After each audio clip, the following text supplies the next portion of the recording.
Daniel, can you hear us? I can. Can you hear me?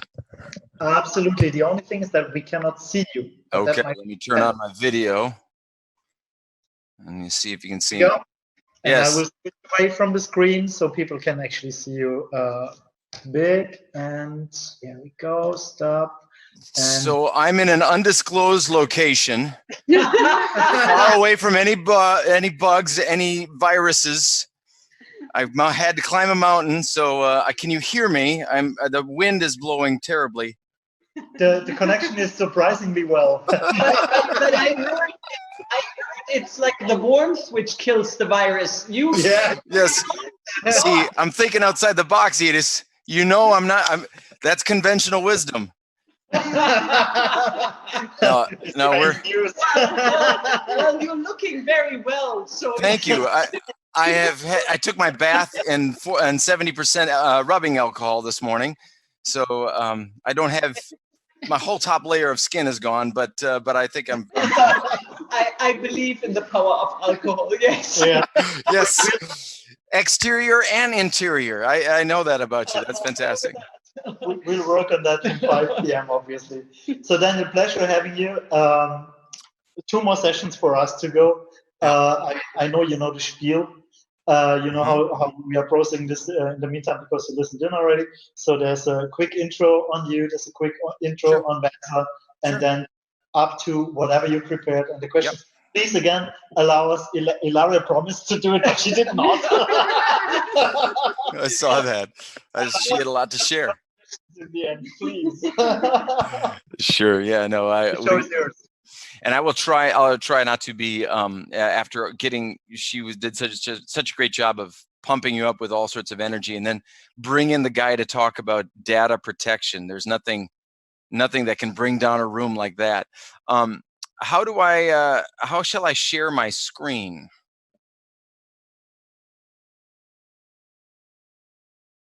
Ideally by the sharing button, obviously. Now, where do I see that? Oh, the great big sharing button, of course. I'm sorry. Yeah. All right. Goodness gracious.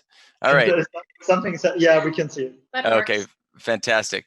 All right. So this is a little presentation that my CIO and I frequently give. I've adjusted a little bit for today just to talk about some of the trends that are going on and talk about a more secure hotel.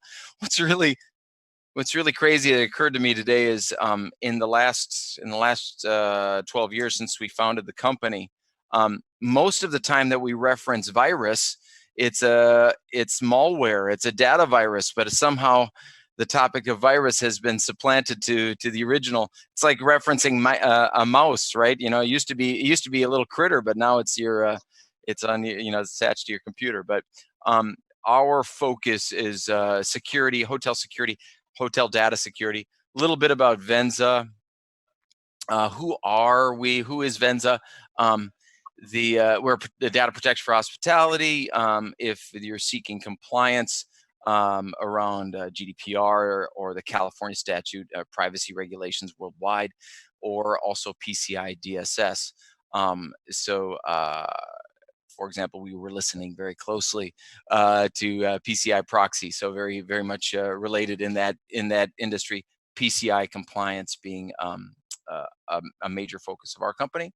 So we are focused strictly on hospitality, working with hotel groups around the world, and we're a privately held company with 3 offices globally. A little bit about us. So we do have this mountaineering theme. That's why I got the thing in the background. And we have a mascot called Rocky. And our idea is that you sometimes need a guide to get over that mountaintop in terms of data protection. And so we think of ourselves as kind of like big, fluffy, sometimes slobbery, but always happy to see you. St. Bernard's. So we'll get you over the next level there. And there's a friend of ours, Marco, from the industry. Let's look at some of the members of our team. And also here we are again, just horsing around there at high tech. Hopefully there'll be a high tech again. San Antonio is small. So some of the members of our team dressing up as Rocky the St. Bernard. I am with our European team located here in Den Haag, in the Netherlands. So glad to be with you. So just I've got just a few things prepared, and then I want to leave a lot of times to chit chat.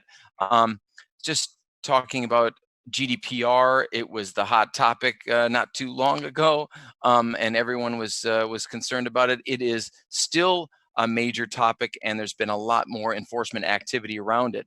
But in addition to that, there was the CS Hub, a security website, had their 6 trends for 2020. Not included was the coronavirus, so they didn't do a good job of predicting that. I don't know if they could have when they sent this out back in December, but in terms of technology trends, these are the trends that that they outlined. Evolving threats, so phishing still being a major issue. Cybersecurity budgets are going to increase. Privacy regulations will become more the norm around the world. Cloud as more of a threat as it had been in the past. So are your data secure in the cloud? That's a bigger topic now. The desire to find security talent continues to be almost a crisis, in that sophistication of systems, the tech stack is growing more sophisticated. You're looking to innovate in the hotel space. Do you have the talent to make sure that your items are secure?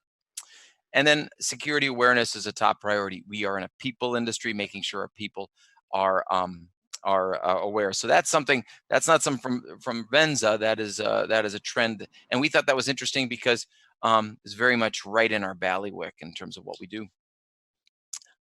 Just for the sake of time, just these are some of the big events that are happening in the last 18 months. We'll talk about some of the breaches. Of course, everybody heard about the Marriott breach, and then some of the initial enforcement activities around the GDPR. And then you saw even more activities around the GDPR. There was the release of the data privacy benchmark study, which was really was a shot heard around the world in terms of just exactly what companies could get out of their investment for privacy compliance and how beneficial it is. And then there's even more industry guidance that's available. This is a little bit of a plug for HT&G. I have the great honor of being the co-chair of the Global Privacy Regulation Work Group for that organization. So if you are keen to be involved in HT&G, or if you've considered it, I hope you will. I really like it as a group of people working elbow to elbow. And we had our updated white paper on privacy regulations for hospitality. So if you're scratching your head as a hotel company saying, what do I do about these privacy regulations, a good place to start is the white paper that HT&G put out. The work group consists of vendors, consultants, hoteliers, academics, legal experts getting together and saying, what does the industry need to know? What tools are out there? So it's a kind of sales-free environment where you can get really rich information. So I recommend that. I always like to make kind of vaguely sexual innuendos in any of my presentations, so that's why I reference friends with benefits. But in this case, I'm referencing how privacy and security are really two sides of the same coin. They work together. So we're looking for security to maintain and secure that data on guests and employees. Privacy is the look at, well, really, do we need to know this data? Do we need to know this information about our guests, and what is providing our guests really rich experiences, and anything beyond that might be providing us a liability as an organization. So our focus at Venza is really helping with that fine balance. And the friends with benefits component is, if you are looking to establish that fine balance, there's benefits on both sides. In particular, 15% reduction in data breach risk by doing the work of becoming compliant to something like GDPR. So that's something that we would love to talk to you more about at Venza. So the title of the presentation is just 10 brief steps on how to have a more secure hotel. Number one, and I'll fly through this and then share this this presentation. You can click through all you like. But number one, making sure that you find out where your data is, where your data are, what your processing activities are. And so that means doing a proper registry. That's step number one. Assessing. Okay, so then once you find out what data you're processing, do you have the legitimate interest assessment done? Have you assessed that you actually can do that? Are you following standards such as the PCI DSS? So make sure that you have assessed your activities once you figure out what you're doing. Roles assignment is super important, especially with in hospitality. You've got many different people playing many different roles, multiple entities getting together to maybe there's a single asset that a couple different entities may own that. Somebody else is operating it, etc. So really doing that organizational understanding is going through that process is super important. For all of your data needs. It seems maybe tangential, but it is actually very much central to having a secure hotel in terms of data security. Legacy data. This is something that that once you've done that registry, you understand where your data are. Finding out that you may be processing data that is not providing you any value, or at worst case scenario is providing you liability. So if you are processing that data, even just storing it, and you do not have any value for it, and you don't have a legal basis for processing that data, make sure that you get rid of it and that you've documented that process. So that's a big step. So tech stack is growing in terms of its complexity. Make sure that we are getting rid of any data processing activities that are illegal or not valuable.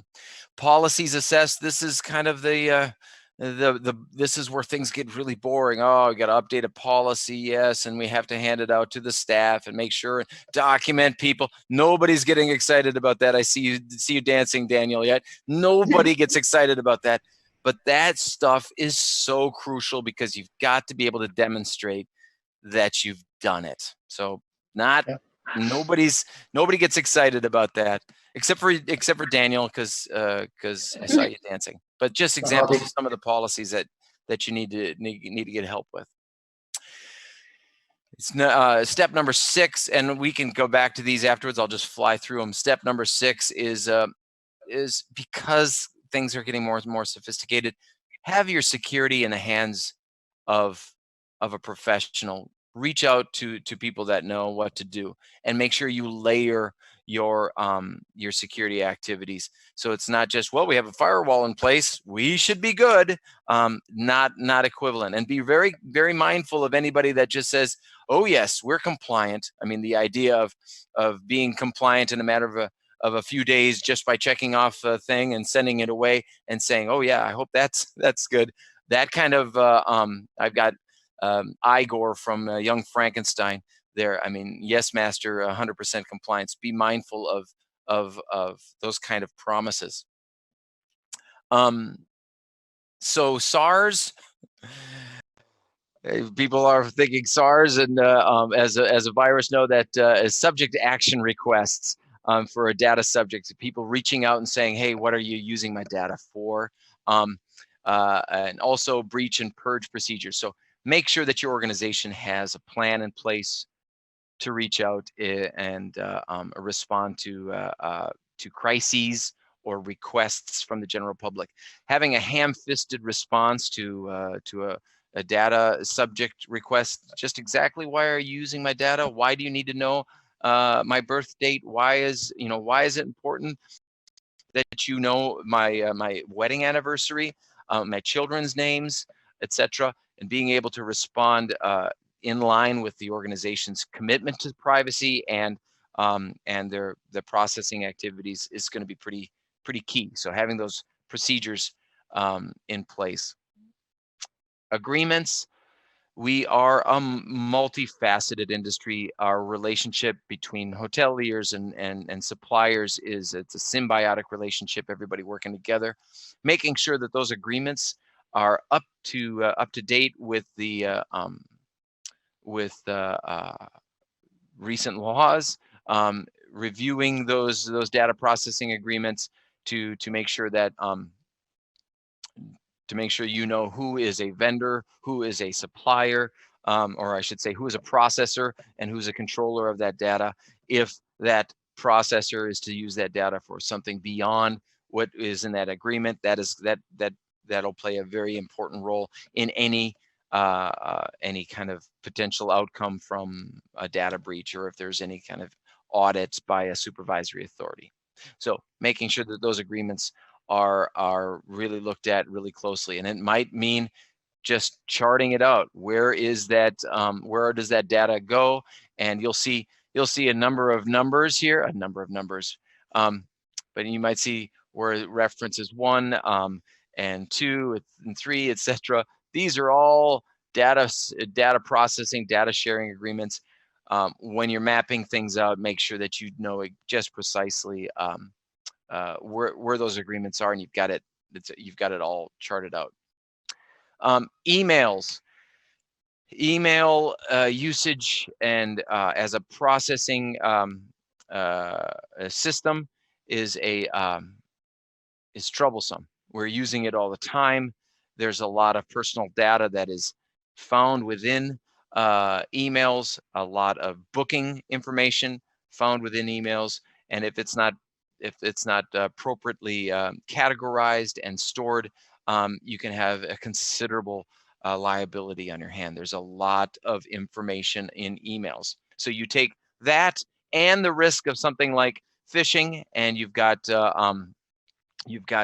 considerable reason to be concerned. So training and awareness program is very near and dear to our hearts at Venza, but it's a very much essential part of should be a part of your strategy. So that's in there. And just a bonus advice: hey, take email hygiene seriously, just like we need to wash our hands for 30 seconds after every every couple of hours or whatever in order to be clean. Make sure you're taking hygiene with emails very seriously. Studies show that approximately 1/4 of every business in 2019 was hit by ransomware. On average, ransomware, the damage of ransomware can last on average around 26 days. So if you have a ransomware attack, the impact could hit the organization and last as much as 26 days. That's a huge business continuity risk. And so take email hygiene seriously. And you said leave 5 minutes. I'm right at 5 minutes. I like how Daniel makes 5 out of 10. So Iris, but yeah, let's. I think, all taken together, like one of the most important things here is that stay on top, right? Like, I mean, it's like whatever you do, it's not just a thing you do once and then you're done kind of thing. Yeah. The most important thing I think is that you regularly assess and review, even if you think you've done all the necessary, but you might have a new member in the team, or you might have a new process or a new tool you're using, whatever, and you always need to make sure that it fits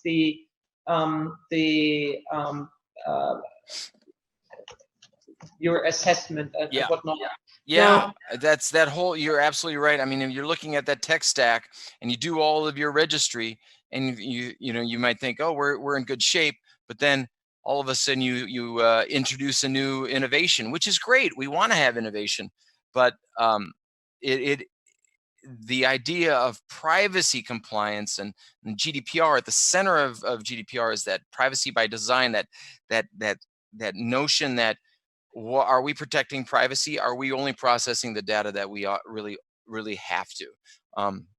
And so it needs to be a mindset. It's a paradigm that needs to be adopted. And like, yeah, you said you were listening in to the PCI proxy session from earlier this morning, and we were talking about tokenization in terms of PCI there. Yeah. But what do you think about like tokenization in terms of PII? Do you think we're going in that direction? Do you think it's going to grow stronger? I mean, in some areas it is being used, but it's not a huge adoption rate so far. Right. So I think it's an incredibly,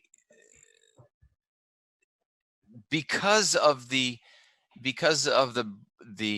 breadth of those that need to have access in order to fulfill against that process of personal data. The reason most of that personal data, unlike the personal financial data, just those credit card information, it's a finite number of people that need to have access to the credit card environment. That CDE is just, there's who is processing that and who has access to that is really finite.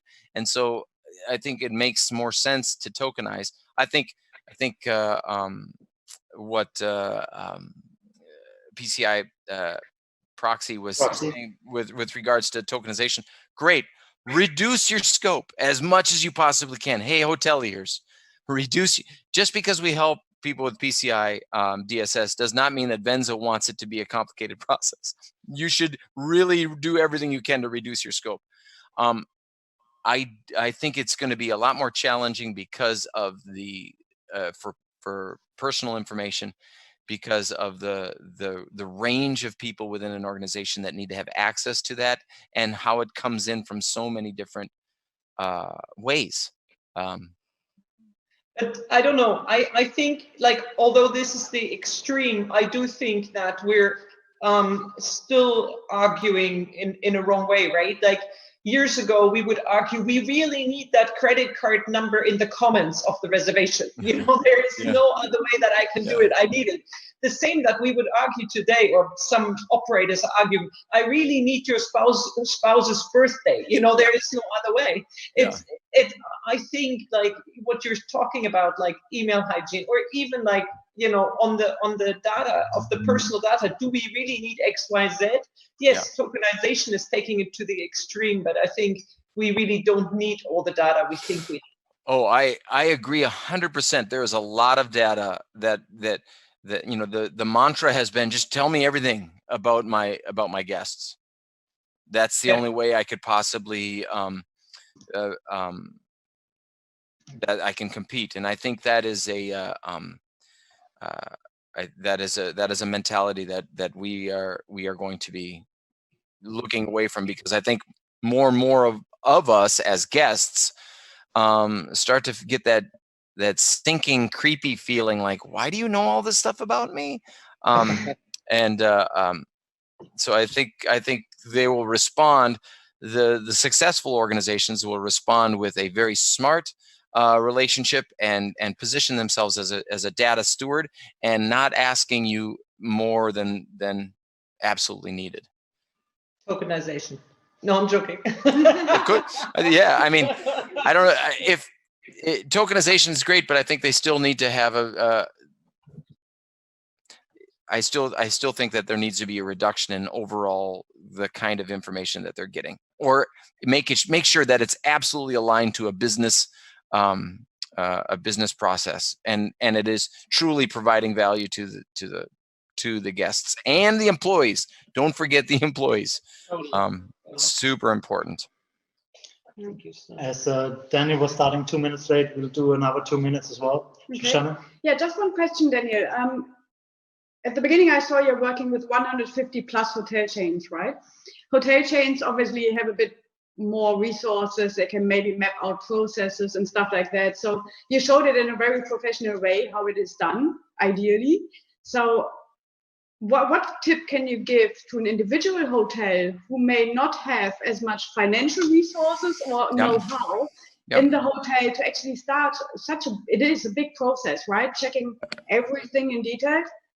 And if I may add to that, Daniel, as well, because that's in line with what I wanted to ask. do hoteliers actually understand what you do? Point Yeah. one, not the big players, they get it. Yeah, I get that. But do they understand what you do? Yeah. And how do you educate the market, or how do you educate hotels in understanding what the big PCI and security issue is about, and how to process that and how to take action? Yeah, no, there is a sizable amount of education that goes into all of our conversations, and why it's important. So, do they understand what we're doing?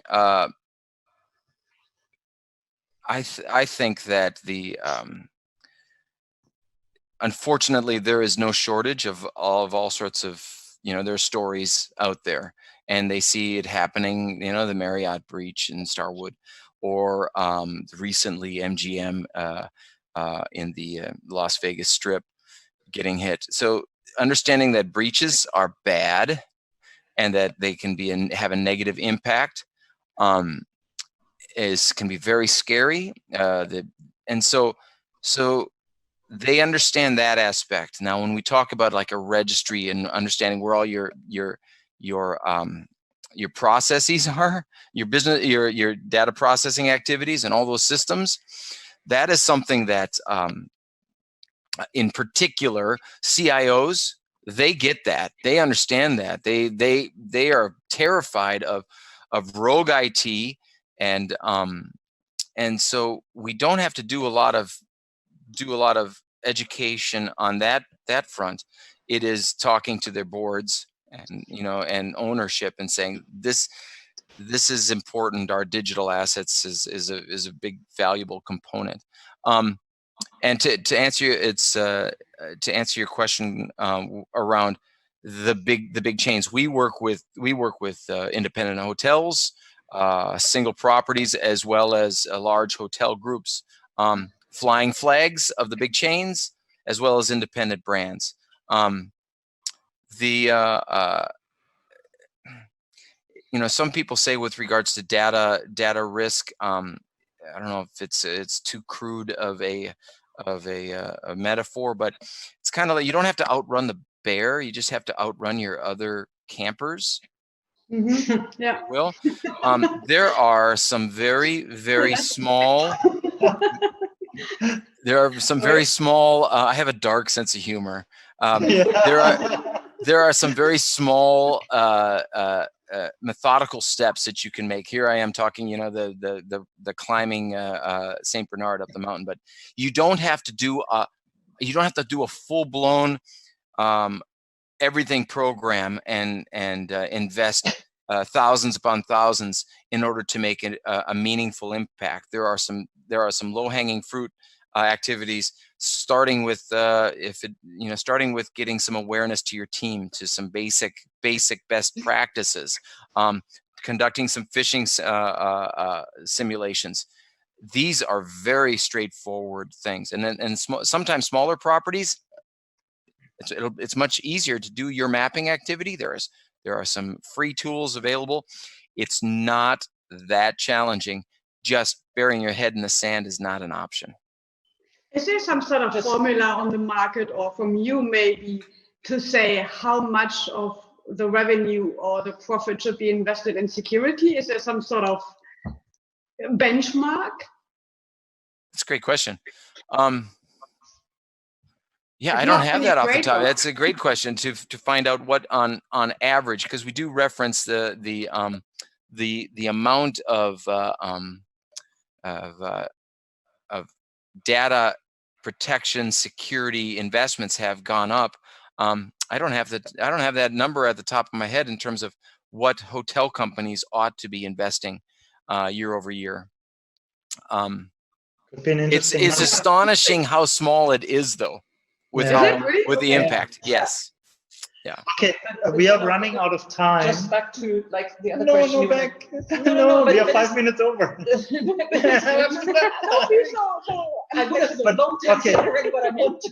Peter and Maria, we will give you 5 minutes more as well. But it was literally just like the question you had, like, on where hotels start. I mean, one of the things Daniel has been doing when we talk about PII is like with the HTMG, work group on GDPR and whatnot, there was a checklist created where hotels can literally test themselves. I was on that work group as well, working with them.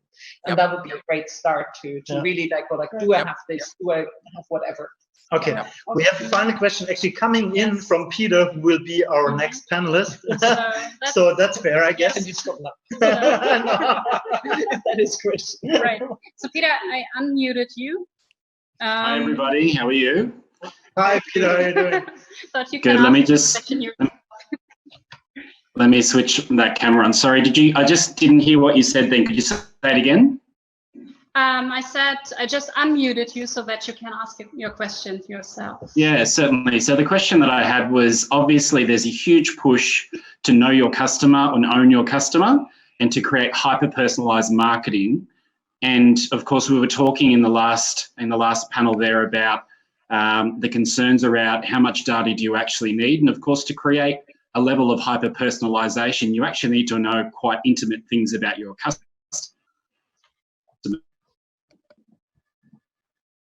And there he stopped. Oh. Yeah, I was wondering how you would. It's on this line too. Daniel, it's not on your line. Okay. I think it's on Peter's line. Okay. Peter, Wondering how you would find how do you find the balance between gathering all that information and then being in? Well, I think if I had a nickel for every time I've heard this in the last 6 months, is you just really know who your customers, what your ideal customer as a hotelier is. So if you've got the kinds of customers that are going to want to have that very personalized and a lot of information about them, make sure that is part of your organizational strategy. You communicate it to the market. You've let your customers know that this is what you're after, and why you're doing it, and be very, very upfront about it, because anything beyond that will feel really creepy. And so the things that I have tolerance for with regards to customers, or I should say, things that my 18-year-old son has tolerance for with regards to how much he shares, is very different than me. And so if you're looking for the university student crowd and they want to have this kind of exchange of information, and they want to, that might be a kind of property that has a very aggressive know your customer strategy. If you're looking for the middle-aged curmudgeon demographic like myself, who I don't want you to know a lot about me. I just want the transaction and that's it. Then don't have that part of your strategy. Now, my son's a lot more fun. He's better looking. I got a little more money. So depends on what kind of demographic. But he could use your money. So yes, he could. He has ways of getting it. Yeah, I talk to my wife about that frequently. Yeah. Are you listening into my conversations, Daniel? Then we should talk I think there's been a data breach. You told me back in Paris at our camp. So, Lena, the final question for Daniel. And how can anyone reach out to you, and where can we find you? Yeah, certainly Daniel Johnson, LinkedIn, venzagroup.com. That would be find probably that top of the mountain. Sorry? You need to find, like, whoever wants to find you is that top of the mountain, which is that's right. I'm going up there. Put my scarf back on. Yeah. Okay, back to Cold Mountain. So thank you, Daniel, for your time. Thank you. And sorry to Maria and to Peter for being a little bit late, like 8 minutes or something. We'll make up for that. And Daniel, have a great afternoon in The Hague. And I hope to see you soon. Take care. Thank you, everybody. Bye.